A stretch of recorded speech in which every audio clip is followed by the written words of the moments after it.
Qarang. Bu aytgandek dilbayori dasbakor bo'lsin. Men ishxonaga kelib turib, o'zi bu qonunchilik oldindan bor edi, sal bu indamayotgandik biz. Xuddi ekan ko'cha remen taqib yursangiz, gayda xarid to'xtatmaydi-ku, to'g'rimi? Lekin taqmasangiz javobgarlik tortib ketasiz.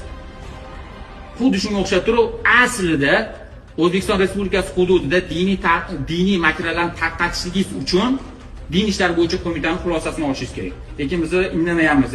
Instagramingizga, Telegramingizga yoki qanday shu gruppasiga turli xil domlalarning mavzusini tashlayapsiz, Shayx Hazratli ham mavzusini tashlaysiz, Rahmatilla Termizni ham tashlaysiz. Aslida diniy qo'mitaning ijobiy xulosasini olmasdan turib tashlashga hech kim haqqi yo'q.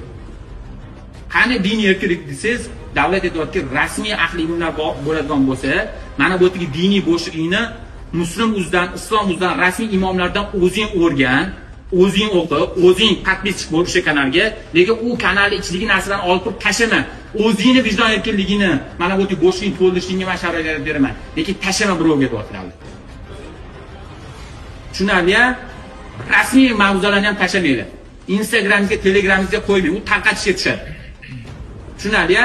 Agar uni orasida diniy ta'qidlangan aqidaparast ekstremistik yoki norasmiylari, nurchilarniki, akvomiylarniki chiqib qoladigan bo'lsa, muammo bo'ladi boshingizga. Juma tabriklari ham xuddi mana shunaqa. Juma tabrik umuman tashlamang. Iltimos, juma tabrik tashlamaydi, o'sha bizni charchadik. Har 10 ta fuqarodan bittasi juma tabrik bilan kelyapti, bizning oldimizga. Biz ham boshqa ishimiz yo'qmi? Juma tabrik tashlamaydi. Juma tabrik tashlamasangiz ham kuningiz o'tadi-yu. Shu Abdurahmon aka juma tabrik tashlamasangiz ham bilalay, juma kuni ekanligini. Juma tabrik tashlash yaqindan paydo bo'ldi. Umuman tashlamaydi. Tashlagingiz kelsa navodo, qo'lda yozing, unda knopkada yozing, harflab yozing yoki ovozli tashlang. Kanalidan olib umuman tashlamang. Tushunarli-a? Rasmiysini ham hattoki tashlash mumkin emas. O'zingiz eshitsangiz bo'ladi. Keyingisi, oxirgi masala, qaranglar. Endi akalarimizga ham farqli bir masalalarni yetib ketmoqchiman. Bu yerda erkaklarimiz ham bor, ayollarimiz ham bor. Bizda juma masalasi. Qaranglar, ish payti, ish soatida diniy amal bajarib turib chiqib ketishlik, jumaga ketishlik qonunan mumkin emas. Men shariatdan aytmayman, qonunan mumkin emas o'rni.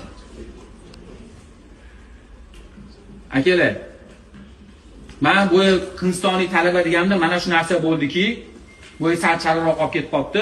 Ayollarimiz ham shu tasbihini rasmga oldi, ro'molni rasmga oldi. Ish soati bundoq qildi, o'sha xonaga bordimda eshik ochyapti-da videosida.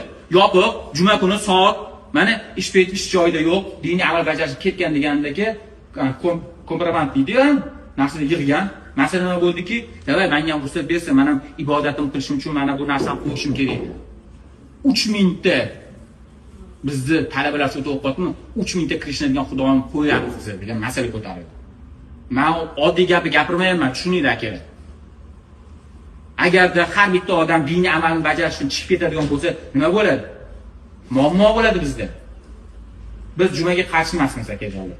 Iltimos qilamiz. Ish payti, ish soat joyingizda bo'ling. Hattoki Ka'bani atrofida turgan harbiylarga ham butun ulamolar kengashi, Islom fiqh ulamolar kengashi fatvo berganki, ular namozni inkor qilsan demayapti. Bir bet hajga ham borasizlar-ku o'zingizlar, to'g'rimi? Ishchi guruhga boradi. O'sha bet ko'zingizlar bilan ko'rgansizlar. Ka'badan 4 ta chetidan turishadi. Usullarning oldida turishadi. O bir yilda bir marta ana haj mavsum bo'ladi. Hajni qilib ola qoling. Bir haftada bir marta juma bo'ladi. Jumani o'qib ola qoling demayapti o'shalar ham. Islom dini ularga gunohkor bo'lib qoling demayapti. Ayrim insonlar borki, ixtiyor o'zida bo'lmagan insonlarga islomni hukmlari chiqqan. U hukmlar har qachongi makonga, har qachongi zamonga tushadi islom dinining hukmlari. Aytib o'sha 1400 yil oldin payg'ambarimiz sallallohu alayhi vasallam tomonidan joriy qilingan hukmda ummat